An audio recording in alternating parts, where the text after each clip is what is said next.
नमस्कार दोस्तों, हमारे हिंदी स्टोरी चैनल में आपका स्वागत है। हमारी आज की कहानी है अपने तो अपने होते हैं।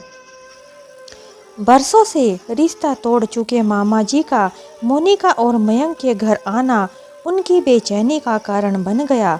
उन्हें समझ में नहीं आ रहा था कि आखिर आज मामा जी हमारे घर कैसे आ गए, क्योंकि इतने सालों से वे कभी नहीं आए थे। आखिर उनके अतीत का वह कौन सा सच था जिस पर पड़ा पर्दा मामा जी किसी भी पल उठा सकते थे।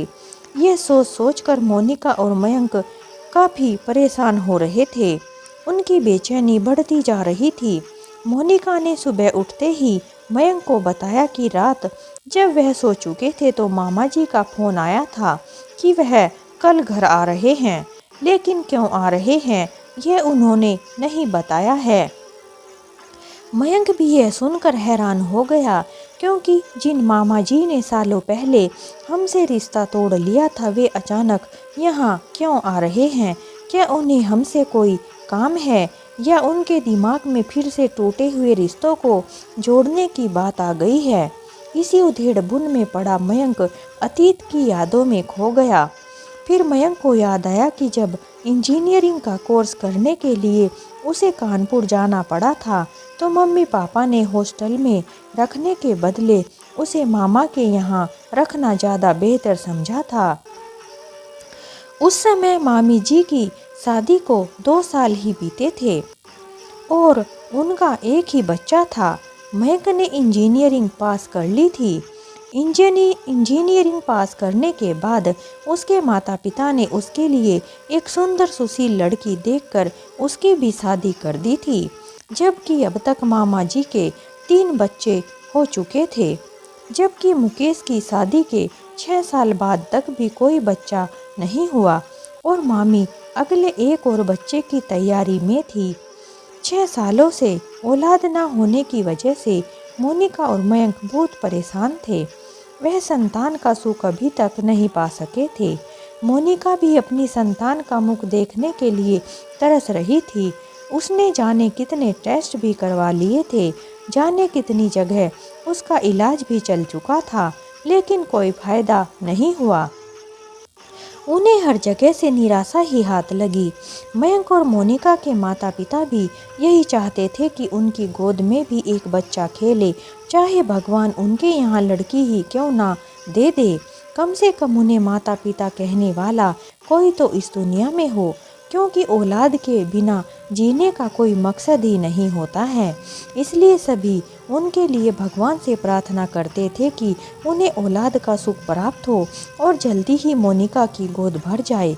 लेकिन तरह तरह के इलाज करवाने के बाद भी, हर जगह मंदिर मस्जिद में माथा टेकने के बाद भी उनके जीवन में यह खुशी नहीं आ पाई थी। इस वजह से दोनों बहुत दुखी रहते थे। मोनिका को दुखी देखकर मयंक कहने लगा, अगर भगवान ने हमें औलाद नहीं दी है तो हम क्यों ना एक बच्चा गोद ले लेते हैं। अनाथ आश्रम में कितने सारे बच्चे हैं जिनके माता पिता भी नहीं हैं।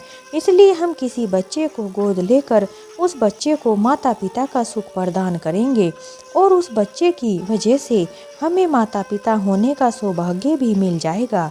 इस बात को उन्होंने अपने घर वालों को भी बताया था। उनके घर वाले भी इस बात से मान गए थे। उन्हें भी उनके इस फैसले से कोई ऐतराज़ नहीं था, लेकिन मयंक के मामा जी चाहते थे कि उनके होने वाले बच्चे को मयंक गोद ले ले, क्योंकि उनके घर में तो पहले से ही 3 बच्चे थे। शायद मामा जी को भी हमारे बच्चे गोद लेने का पता चल गया होगा, लेकिन मयंक एक बच्चे को गोद लेना चाहता था और वह भी अनाथ आश्रम से। लेकिन उनके मामा जी चाहते थे कि उनके आने वाले बच्चे को वह गोद ले ले। मामा के इस प्रस्ताव में मयंक के माता पिता की भी सहमति थी, लेकिन मयंक और मोनिका इस पक्ष में नहीं थे। वह नहीं चाहते थे कि मामा के बच्चे को गोद लिया जाए। इस बात को लेकर मामा और भांजे के बीच का रिश्ता जो टूटा, तो आज तक मामा ने अपनी शक्ल उनको नहीं दिखाई, क्योंकि मयंक और मोनिका ने साफ साफ उनके बच्चे को गोद लेने से मना कर दिया था। घर वालों ने भी उन्हें समझाया, लेकिन वह नहीं माने।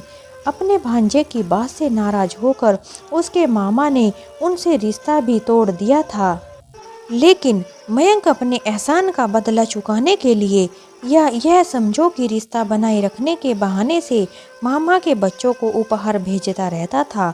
मामा ने उसके भेजे महंगे उपहारों को कभी लौटाया नहीं, पर बदले में कभी धन्यवाद भी नहीं कर भेजा था।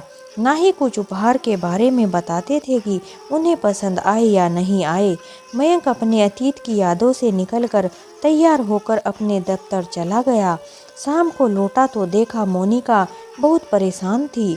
उसके चेहरे पर अजीब सी मायूसी छाई थी। दोनों बेटों अभिराज और अधिराज को वहाँ न पाकर वह और भी घबरा सा गया। हालांकि मयंक समझ रहा था, लेकिन वह क्या पूछता, जवाब तो वह भी जानता ही था। मोनिका चाह रही थी कि वह दोनों बेटों को कहीं भेज दे ताकि मामा जी की नीयत का पता चल जाए। आखिर मामा जी के दिमाग में क्या चल रहा है, यह तो पता चले। उसके बाद अपने दोनों बेटों को बुलाए। मयंक इसके लिए तैयार नहीं था। उसका मानना था कि बच्चे जवान हो रहे हैं, उनसे किसी बात को छिपाया नहीं जाना चाहिए। हमारे बच्चों को भी तो सब कुछ पता होना जरूरी है, क्योंकि एक ना एक दिन तो उन्हें सब कुछ पता चल ही जाना है। इसलिए मयंक मोनिका को कह रहा था कि बच्चों को कहीं भी मत भेजना, उन्हें घर पर ही रखना। लेकिन मोनिका अपने बच्चे को मामा जी के सामने नहीं लाना चाहती थी। वह नहीं चाहती थी कि उसके बच्चे को किसी की नज़र लगे और उनके दिमाग में उल्टी सीधी बातें आ जाएं। इसलिए मोनिका के लाख मना करने के बाद भी मयंक ने अभिराज और अधिराज को अपने दोनों बेटों को बता ही दिया कि कल यहाँ मेरे मामा जी आ रहे हैं। दोनों बच्चे पहले तो यह सुनकर हैरान रह गए कि पापा के कोई मामा जी भी हैं, क्योंकि उन्होंने तो केवल दादाजी को ही देखा है, पर दादी के भाई का तो घर में कभी जिक्र भी नहीं हुआ था। उन्हें तो पता भी नहीं था कि उनके पापा के मामा भी हैं, क्योंकि घर में उनकी कभी बातें भी नहीं होती थी। दोनों भाई एक दूसरे की तरफ देखकर हैरान हो गए। इसके बाद तो अभिराज और अधिराज ने अपने पापा के सामने प्रश्नों की झड़ी लगा दी कि मामा जी का घर कहाँ है, उनके कितने बच्चे हैं, क्या क्या करते हैं, क्या मामा जी के बच्चे भी आ रहे हैं, आदि आदि। उनके प्रश्न तो खत्म होने का नाम ही नहीं ले रहे थे। यह सुनकर वह बहुत खुश थे कि आज हमारे घर में मेहमान आ रहे हैं, लेकिन उन्हें नहीं पता था कि आखिर यह मेहमान इतने सालों बाद क्यों आ रहे हैं और पहले क्यों नहीं आते थे। लेकिन बच्चे तो बच्चे ही होते हैं, वह तो मेहमानों के आने से ही खुश हो जाते हैं। वह तो इसी बात से खुश थे कि हमारे घर आज कोई आ रहा है। मयंक बेहद संभलकर बच्चों के हर सवाल का जवाब दे रहा था, लेकिन दूसरी तरफ मोनिका परेशान हो अपने बेडरूम में चली गई। मोनिका और मयंक दोनों ही रात भर यह सोचकर परेशान रहे कि पता नहीं मामा जी क्या करने आ रहे हैं और कैसा व्यवहार करेंगे। सुबह मोनिका ने अपने दोनों बेटों अभिराज और अधिराज को यह कहकर स्कूल भेज दिया कि तुम दोनों की परीक्षा नज़दीक है, इसलिए तुम्हारा स्कूल जाना जरूरी है। तुम्हें अपने सिलेबस को पूरा करना है और अपनी तैयारी भी अच्छे से करनी है।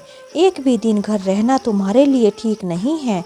यह कहकर उसने अपने दोनों बेटों को स्कूल भेज दिया, जबकि दोनों बच्चे स्कूल जाना नहीं चाहते थे, फिर भी जाना पड़ा क्योंकि उसकी मम्मी ने उन्हें ज़बरदस्ती स्कूल भेज दिया था। दूसरी तरफ मयंक अपने मामा जी को लेने स्टेशन गया। उधर मोनिका भी दोपहर का खाना बनाने के लिए रसोई में चली गई। मोनिका ने सारा खाना बना लिया, लेकिन मामा जी को लेकर मयंक अभी तक लौटा नहीं।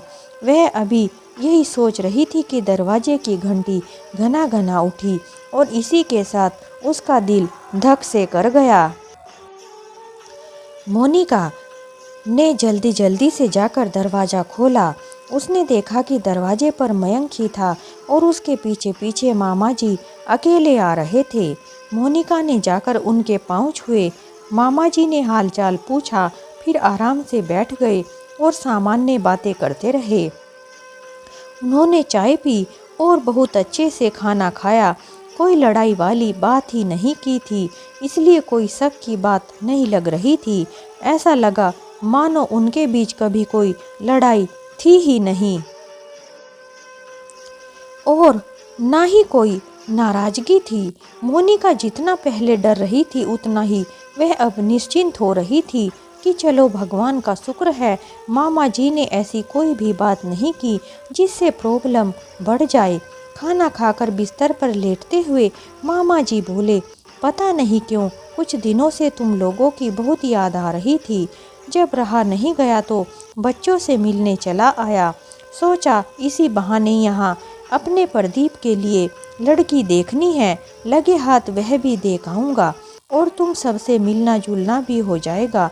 फिर हंसते हुए बोले, आधा दर्जन बच्चे हैं, अभी से शादी करना शुरू करूँगा तभी तो रिटायर होने तक सबको निपटा पाऊँगा। भगवान ने मुझे झोली भर भर के बच्चे दिए हैं। इतना कहकर वह जोर जोर से हंसने लगे। मोनिका ने देखा कि मामा जी की बातों में कोई नाराजगी भी नहीं थी। मयंक भी मोनिका को देख रहा था, मानो कह रहा हो, देखो मोनिका, हम बेकार ही डर रहे थे, जबकि मामा जी तो हम सब से मिलने के लिए आए हैं। मामा जी जब आराम करने लगे तो कहने लगे, तुम्हारे बच्चे कहाँ गए हैं? मयंक कहने लगा, वे स्कूल गए हैं। वह तो जाना भी नहीं चाहते थे जब से उन्होंने सुना था कि मामा जी आ रहे हैं, लेकिन उनकी परीक्षा नज़दीक आ रही है, इसलिए मोनिका ने उन्हें स्कूल भेज दिया। आते ही होंगे। आज तो वह गाड़ी लेकर गए हैं ताकि स्कूल से जल्दी आ सकें, क्योंकि बच्चे भी आपसे मिलने के लिए बहुत उत्सुक हो रहे थे। अच्छा, तो तुमने अपने बच्चों को गाड़ी भी दे रखी है, अच्छी बात है। मेरे पास तो इतना सब कुछ नहीं है कि मैं अपने बच्चों को कॉन्वेंट स्कूल में भी पढ़ा सकूं और उन्हें अच्छी शिक्षा दिलवा सकूं। तभी दरवाजे की बेल बजती है और मोनिका जाकर जल्दी जल्दी से दरवाज़ा खोलती है। देखती है कि दरवाजे पर उसके दोनों बेटे अभिराज और अधिराज आ गए हैं। उन्होंने आते ही अपनी मम्मी से पूछा, मम्मी क्या मामा जी आ गए हैं? मोनिका कहने लगी, बेटा अंदर तो आ जाओ। तभी सामने अपने पापा के साथ बैठे भी एक अजनबी इंसान पर उनकी नज़र पड़ती है। उसे देखकर उन्हें समझने में देर नहीं लगती कि यह मामा जी ही हैं। दोनों बच्चे जाकर मामा जी के चरण स्पर्श करते हैं। मामा जी कहते हैं, जीते रहो बच्चों, हमेशा खुश रहो। लेकिन तुम दोनों बिल्कुल एक जैसे लगते हो, क्या क्या नाम है तुम्हारा? तो अभिराज बोला, मामा जी मेरा नाम अभिराज है और यह मेरा छोटा भाई अधिराज है। बहुत अच्छे नाम हैं, मामा जी ने कहा। अभिराज ने अपनी मम्मी को ब्रिक आइसक्रीम पकड़ाते हुए कहा, मम्मी जल्दी से सभी के लिए प्लेट में आइसक्रीम लगा दो, मैं मामा जी के लिए अच्छे वाली ब्रिक लेकर आया हूँ। मयंक कहने लगा, तुम्हें कैसे पता था कि मामा जी को आइसक्रीम पसंद है? पापा जी आप भी कैसी बातें कर रहे हो, आइसक्रीम तो सभी लोगों को पसंद होती है, इसमें भला पता करने वाली कौन सी बात है? सभी मज़े लेकर आइसक्रीम का आनंद ले रहे थे। मोनिका ने सभी को प्लेट में डालकर आइसक्रीम दे दी थी और हंसी मजाक कर रहे थे। आइसक्रीम खाने के बाद मोनिका दोनों बच्चों को कहने लगी, तुम दोनों अपने कमरे में जाकर अपने कपड़े बदल लो, मैं तुम्हारे लिए खाना लेकर आती हूँ। तभी मामा जी कहने लगे, अरे मोनिका बेटी, यह तो बताओ कि अभिराज वही तो है जो तुमने अनाथ आश्रम से लिया था। मामा जी की बातों को सुनकर मोनिका धक से रह गई। ऐसा लगा जैसे उसके दिल ने तो धड़कना ही बंद कर दिया हो। मयंक भी यह सुनकर हैरान हो गया। मोनिका को अब वह बातें याद आने लगी थी जब मामा जी ने कहा था, अपने तो अपने होते हैं और गैर गैर होते हैं। देख लेना, एक दिन मैं यह साबित करके रहूँगा। जब मामा जी और मामी का मम्मी पापा और हमारे साथ झगड़ा हुआ था, क्योंकि वह चाहते थे कि उनके एक बच्चे को हम गोद ले लें, लेकिन मोनिका यह नहीं चाहती थी कि हम किसी ऐसे बच्चे को गोद लें जो जिसके माता पिता हों, बल्कि वह तो ऐसे बच्चे को गोद लेना चाहती थी जिसके माता पिता भी इस दुनिया में ना हो, क्योंकि आगे चलकर उसे हमारे प्यार पर कोई संदेह ना हो और वह हमें ही अपने माता पिता समझे, ना कि किसी और को। मोनिका अपनी ममता का बंटवारा नहीं करना चाहती थी। वह नहीं चाहती थी कि हमारे बेटे को इस बात की भनक भी लगे कि वह हमारा अपना खून नहीं है। मयंक को भी यह सभी बातें याद आने लगी थी। उसने भी अपने भांजे को बातें सुनाते हुए कहा था, देख लेना, एक दिन तुम जरूर पछताओगे। अपनों को धन देते हुए तो तुम्हें दुख हो रहा है और गैरों में बांटते फिर रहे हो। देख लेना, एक दिन यह साबित हो भी जाएगा।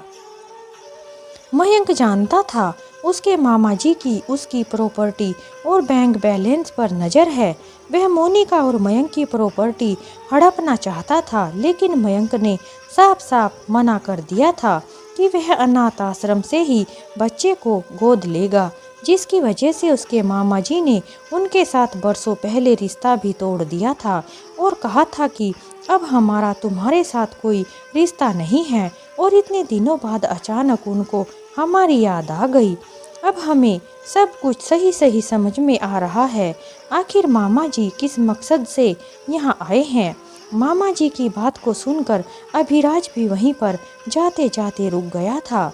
दोनों बच्चे वहीं के वहीं खड़े रह गए। वह टकटकी लगाकर मामा जी की तरफ देख रहे थे।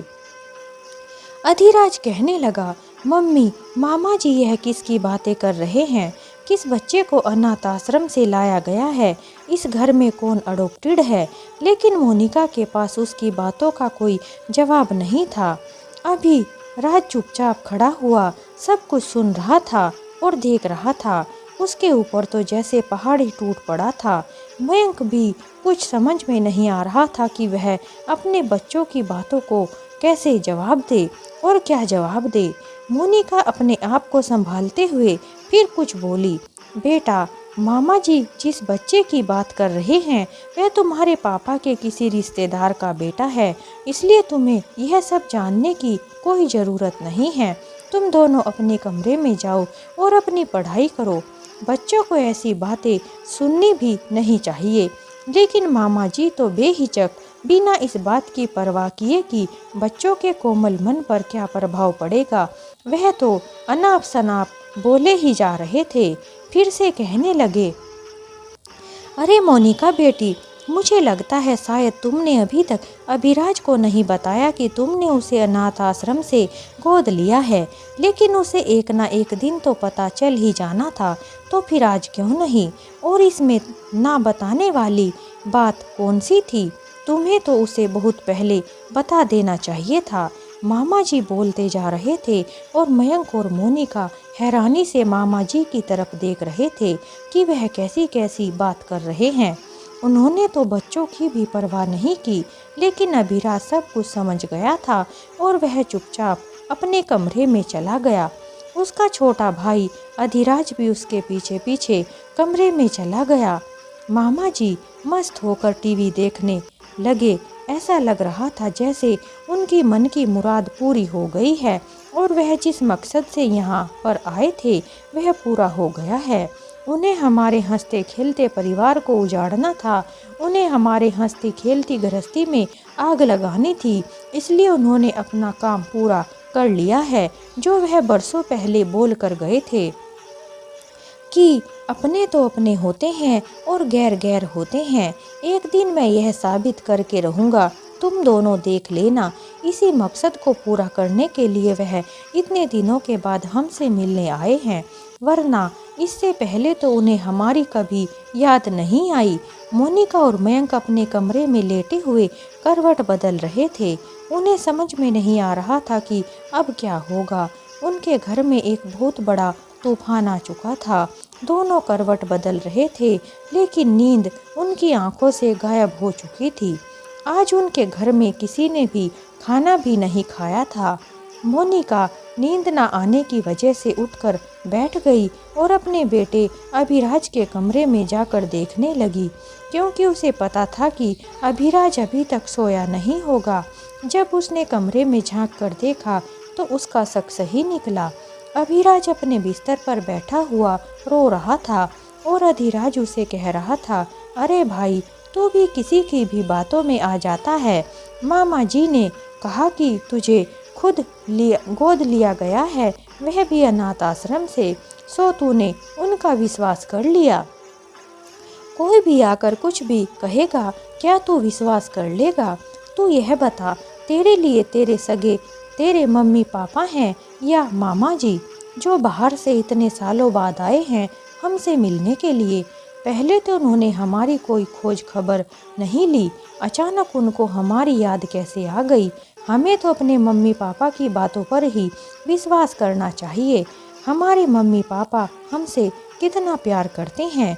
मोनिका और मयंक भी उनके बिस्तर पर आकर एक अपराध बोध स्थिति में बैठ गए। वह अपने बेटे की तरफ देखे जा रहे थे। मोनिका ने बात को घुमाते हुए अभिराज को कहा, बेटे, तुमने खाना क्यों नहीं खाया?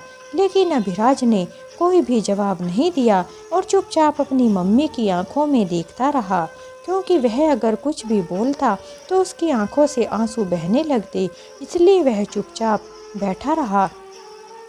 मोनिका कहने लगी, तो इस तरह से मेरी तरफ क्या देख रहा है? क्या मैं गैर हूँ? मैं तुम्हारी मम्मी हूँ और यह तुम्हारे पापा हैं।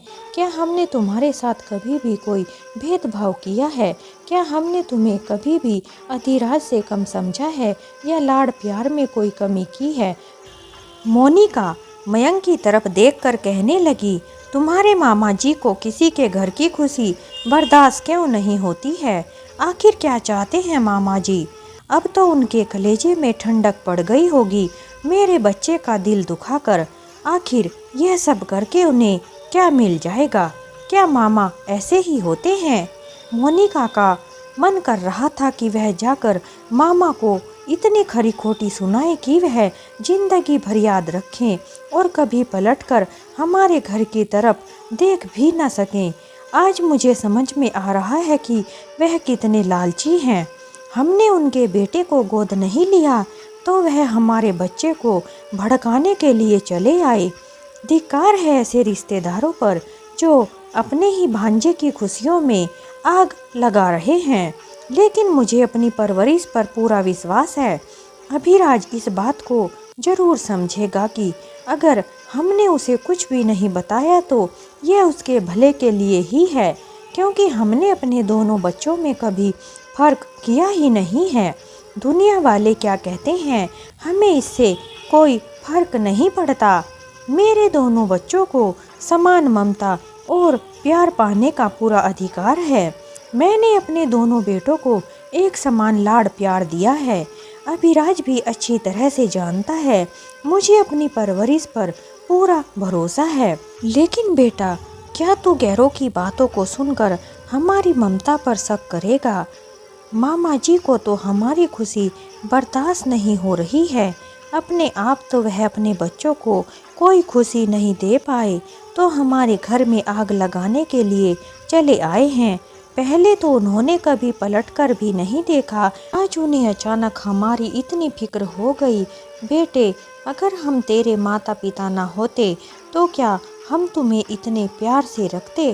क्या तुम्हें यह कभी महसूस हुआ कि हमने तुम्हें कभी भी अधिराज से कम चाहा है? बोलते बोलते मोनिका के आंसू रुक नहीं रहे थे। फिर मयंक की तरफ देखकर बोली, तुम्हारे मामा को किसी का बस्ता घर देख खुशी नहीं होती, कभी भी उल्टी सीधी बातें बोलने लगते हैं। मालूम नहीं कब जाएंगे हमारे घर से। लेकिन अभिराज नजरें झुकाए आंसू टपकाता रहा। उसका चेहरा बन बिगड़ रहा था। उसे समझ नहीं आ रहा था कि ये अचानक तूफान कहाँ से आ गया। कभी सपने में भी नहीं सोचा था कि जीवन में इस तरह के किसी तूफान का सामना भी उसे करना पड़ेगा। बेटे, मैं कभी तुम्हें नहीं बताता, पर आज स्थिति ऐसी है कि बताना ही पड़ेगा।